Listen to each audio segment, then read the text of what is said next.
Ustadz Yusuf Mansur alias UYM menjadi dai yang paling viral sepanjang pekan kedua bulan Ramadan ini. Beliau berhasil memecahkan rekor sebagai ustadz yang paling banyak terjerat kasus hukum sejak awal 2022 hingga pertengahan April ini.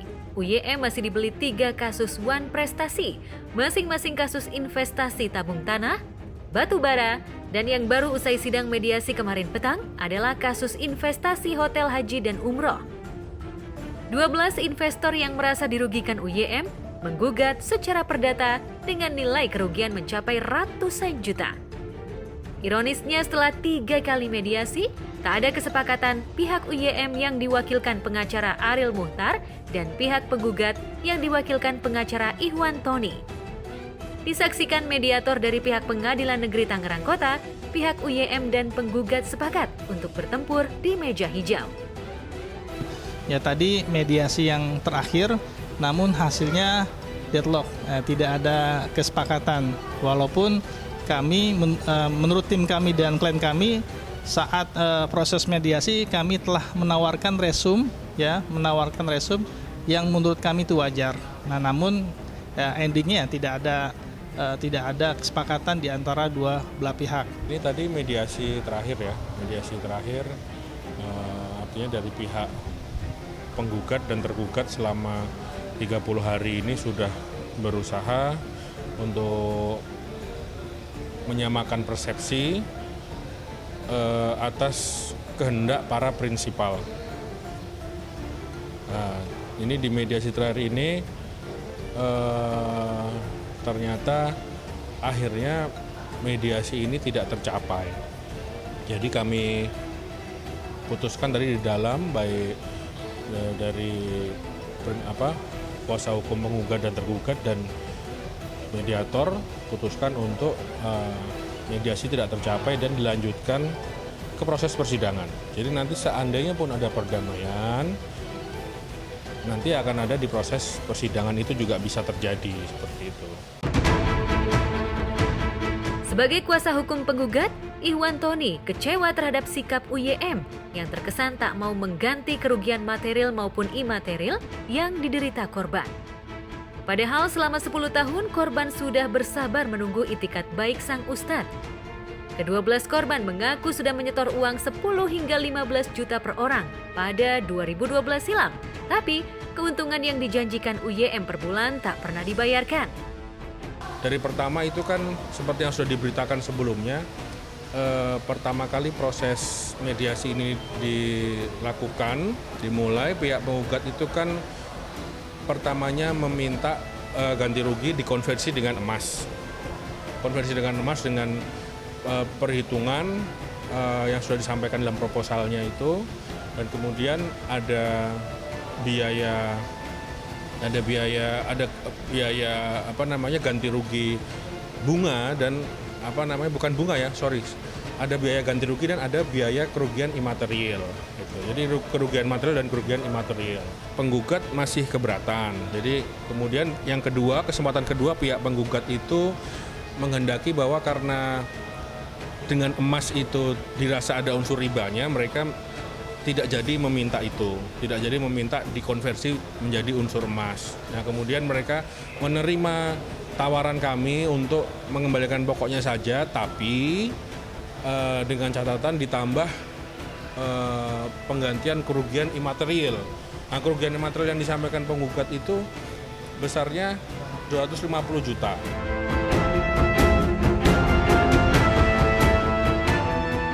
Mereka punya pendapat masing-masing ya, antara pihak sana maupun pihak kami ya. Kalau pihak kami kan memang sudah mengkalkulasi ya, bahwa memang kerugian imaterial yang terjadi oleh klien kami selama 10 tahun ya, tanpa ada transparansi, tanpa ada kejelasan dari pihak Haji Yusuf Mansur dan kawan-kawan. Nah, itulah kita tuangkan di dalam resum penawaran kita dalam mediasi. Nah, namun dari pihak yang bersangkutan ya tidak menyetujuinya. Akhirnya kita akan masuk ke pokok perkara nanti.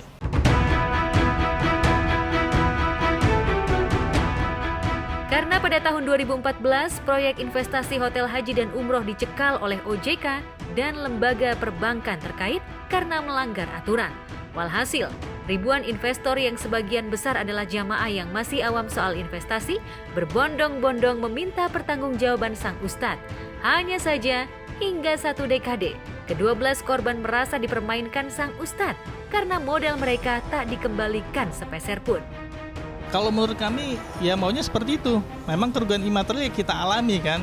Ya kalau misalkan hanya pengembalian plus misalkan 10 juta hanya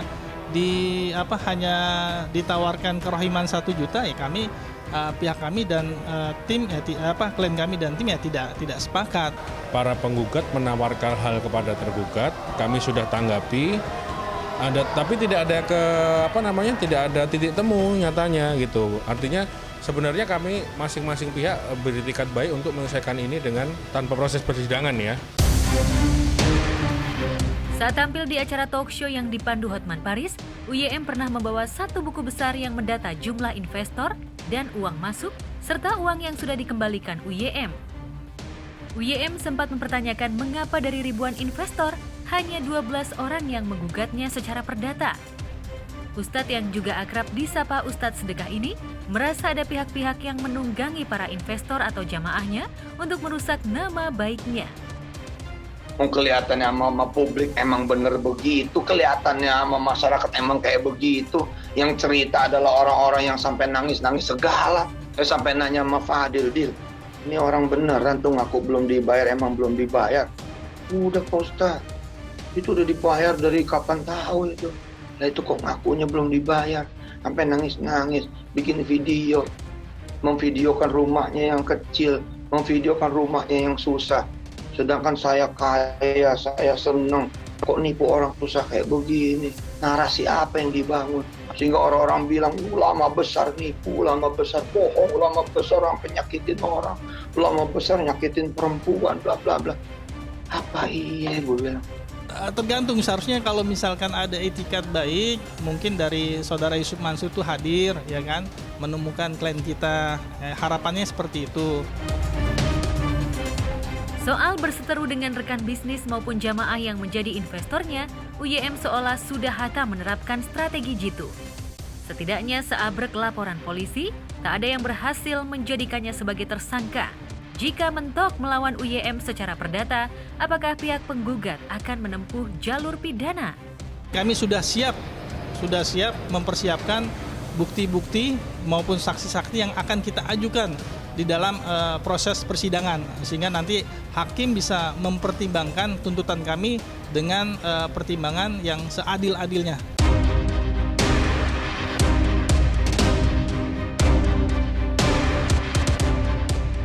Ayahnya dibombardir gugatan perdata, Wirda Mansyur putri sulung UYM menyikapinya dengan santai.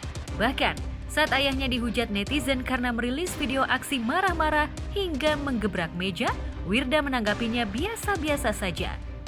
Di Instagramnya, Wirda mengaku sudah biasa melihat dan membaca komentar pedas tentang bisnis dan dakwah yang digeluti ayahnya. Gadis 19 tahun yang ingin kuliah di London ini juga menulis kalimat cukup panjang.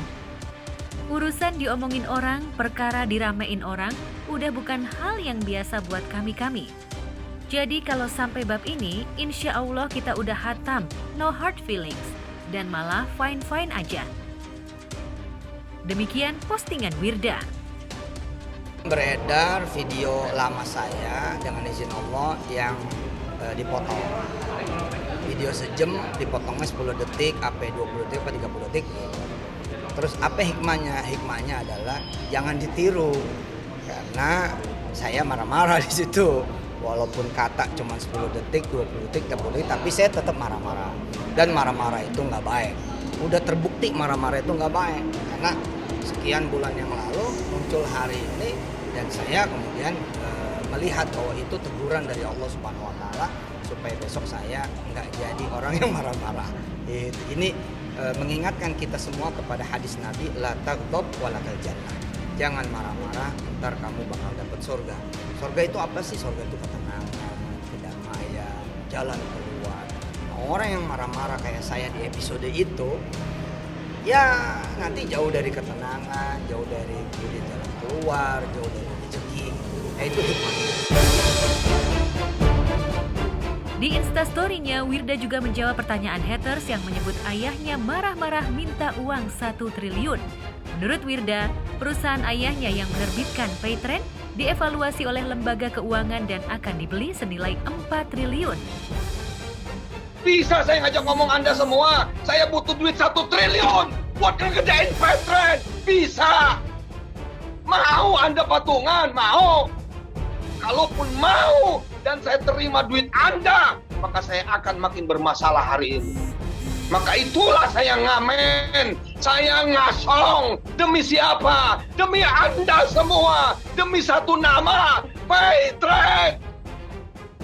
Bagi Wirda, 1 triliun tak perlu membuat ayahnya bak kebakaran jenggot. Emang ada apa sih?